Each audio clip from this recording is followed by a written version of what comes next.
Assalamualaikum warahmatullahi wabarakatuh.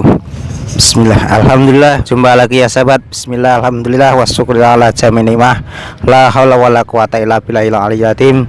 Seperti biasa, kami akan menghibur Anda semua bersama sahabat kami, tentunya biasa, Mas Imam Taufik. Kali ini kami berada di outdoor ya, untuk suasana yang berbeda di lapangan alun-alun Gemek Plaza, Jalan Raya Bebekan Kedunguni bersama Mas Imam. Ya, baiklah teman-teman, sahabat-sahabat semua, para penonton semuanya, juga teman-teman fan-fan, kita biasa bersolawat, bercerita untuk edukasi dan hiburan, mengambil hikmah daripada cerita, dan supaya kita bisa ya santai, belajar dengan santai, bisa menikmati hidup. Ya, kita sholawat dulu ya sahabat. Bismillahirrahmanirrahim, supaya mudah-mudahan kita lindungi Allah Subhanahu wa taala, dan penonton semua, para fan-fan, juga para subscriber dan keluarga, mudah-mudahan diberi kesehatan. Mari kita sholawat syifa tibil qulub ya. Bismillahirrahmanirrahim. Innallaha wa malaikatahu yusholluna 'alan nabi ya ayyuhalladzina amanu shollu 'alaihi wasallimu taslima. Bismillahirrahmanirrahim. Allahumma sholli ala sayyidina Muhammad wa asilil zalimin bi zalimin. Allahumma sholli ala sayyidina Muhammad wa asili zalimin bi zalimin wa aritna min bainihim salimin wa ala alihi wa sahbihi ajma'in. Apapun sholawatnya, yang penting kita cinta kepada Rasulullah SAW, dan mudah-mudahan kita mendapat syafaat beliau di hari kiamat. Amin Allahumma amin. Mudah-mudahan kita dan negara ini diberi keamanan dan keselamatan lewat berkat sholawat Nabi Muhammad SAW. Kali ini saya akan bercerita tentang sahabat Rasulullah, sahabat Nabi yang bernama sahabat Sa'ban radhiyallahu an. Sahabat Sa'ban radhiyallahu an ini adalah seorang yang istiqomah.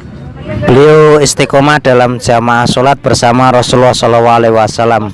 Tiap hari selalu tidak ketinggalan jamaah, walaupun rumahnya itu sangat jauh. Sahabat Sa'ban radhiyallahu an itu, suatu ketika Rasulullah SAW mendapati jamaahnya itu, dia tidak menemukan, tidak melihat sahabat Sa'ban hadir pada waktu subuh. Maka Rasulullah pun tidak nyuruh untuk mengomatinya, sehingga menunggu beberapa waktu, barangkali sahabat Sa'ban akan datang. Dan tak lama kemudian waktunya sudah cukup, ternyata sahabat Sa'ban tidak datang. Maka iqomat pun dikumandangkan dan jamaah dimulai. Lalu setelah sholat, Rasulullah bersabda kepada para sahabat, rupanya sahabat Sa'ban tidak hadir, biasanya selalu hadir, mohon bersabar, mungkin ada apa-apa yang terjadi pada sahabat Sa'ban radhiyallahu an. Akhirnya mari kita bersama-sama menjenguk sahabat Sa'ban ke kediamannya atau ke rumah beliau. Barangkali ada apa-apa yang terjadi, mohon bersabar ya para sahabat-sahabat, maksudnya sahabat Rasulullah. Singkat cerita, jalanan menuju ke rumahnya sahabat Sa'ban radhiyallahu an. Di sana ternyata bertemu dengan seorang istrinya sahabat Sa'ban. Lalu Rasulullah SAW bertanya, wahai Bu Sa'ban, iku sahabat Sa'ban kok ora ketok jamaah sholat iku ana apa? Anu ya Rasulullah, kul matur ya Rasulullah, setune sahabat Sa'ban niku bojo kula niku bapake arek-arek, bapake bocah-bocah iku sampun dinten iki sampun kapundhut Allah Subhanahu wa taala. Terus Kanjeng Nabi lan para sahabat-sahabat ngucap innalillahi wa inna ilaihi rajiun. Lah terus takon Kanjeng Nabi, sahabat niku sakit menapa kok meninggal niku? Mboten Kanjeng Nabi, wong mboten sakit. Wong sahabat niku bapake arek-arek iku, maksudnya bapake bocah-bocah iku anake, bapak anake ya bojone iki maksudnya saban-saban. Iku kok moro-moro njego takbir Allahu Akbar, Allahu Akbar, Allahu Akbar. Terus kapundhut niku. Lah bapake wasiat napa Bu? Oke. Wasiat napa-napa mboten. Soale biasane wong mukmin iku nek meninggale mendadak tanpa sebab ana tanda-tanda apa sakit itu biasanya pasti meninggalkan wasiat. Hanya saja kadang kita tidak tahu. Nggih niku bojo kula niku bapake anak kula, anak-anak iku kok teruse duduk takbir Allahu Akbar kok terus matur kok ngene, matur 3 kata niku. Yang pertama itu kok tidak jauh lagi, yang kedua itu kok tidaklah yang terbaik, yang ketiga itu mengapa tidak semuanya. Yang pertama mengapa tidak jauh lagi, kedua takbir kedua mengapa tidak yang terbaik, yang lebih baik lagi, yang ketiga itu sahabat ya, mengapa tidak semuanya. Ternyata begini ya sahabat. Terus Rasulullah itu tahu rupa-rupane niku sahabat-sahabat niku diperlihatkan surga yang telah dijanjikan pada orang yang istiqomah. Jadi yang pertama itu mengapa kok tidak jauh ora adoh meneh gimana? Rupanya dia diperlihatkan surganya, pahalanya dari dia berjamaah dari arah yang jauh, rumahnya kan jauh, perjalanannya itu sampai 2 jam ya ke masjid itu diperlihatkan pahalanya surga sebelum meninggal. Terus yang kedua itu dia kan waktu perjalanan menuju masjid itu dia kan malam-malam menggunakan pakaian itu 3 rangkap.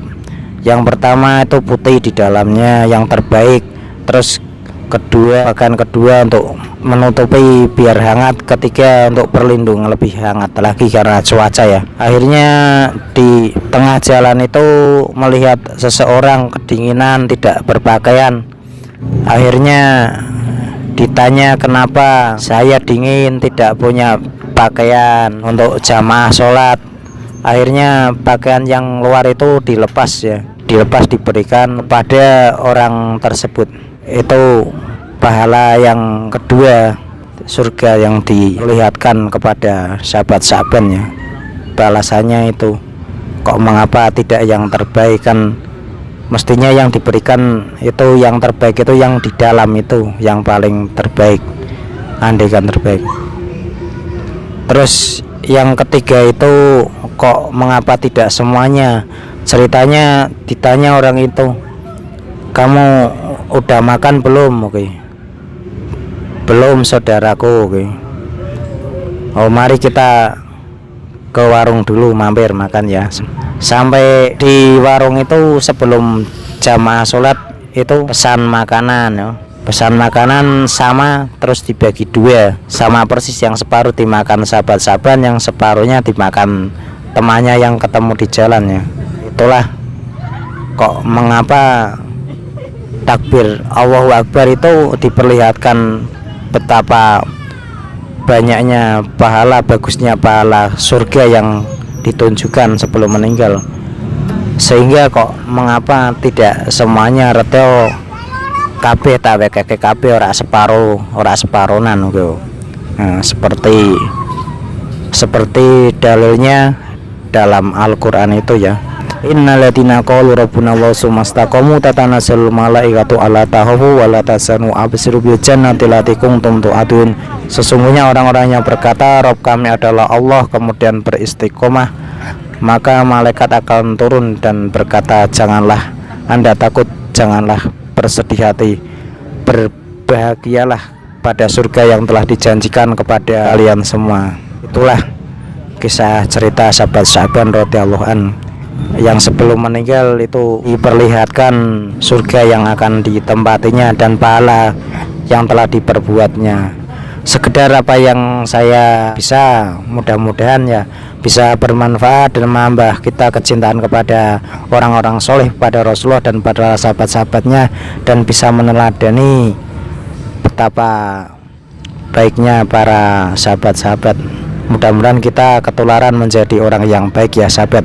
Dan juga ada kata Rasulullah itu, beliau bersabda bahwa setiap langkah menuju masjid itu satu langkah satu pahala dan satu derajat. Jadi setiap langkah itu ya diberi tambah pahala, tambah derajat, dan diampuni dosa-dosanya. Akhirnya tak ada gading yang tak retak dan tak ada manusia yang sempurna. Kami hanyalah manusia biasa. Bila ada kata-kata yang salah, kata kurang pas, mohon dimaafkan. Kami hanyalah akhirul kalam, subhanaka wa bihamdika la ilaha illa anta astaghfiruka wa atubu ilaik. Mudah-mudahan Allah mengampuni kesalahan dosa-dosa kita semua. Mungkin ada pesan-pesan dari Mas Imam Taufik, monggo. Yang kuharapkan adalah channel ini semakin berkembang, yang subscribe semakin nambah.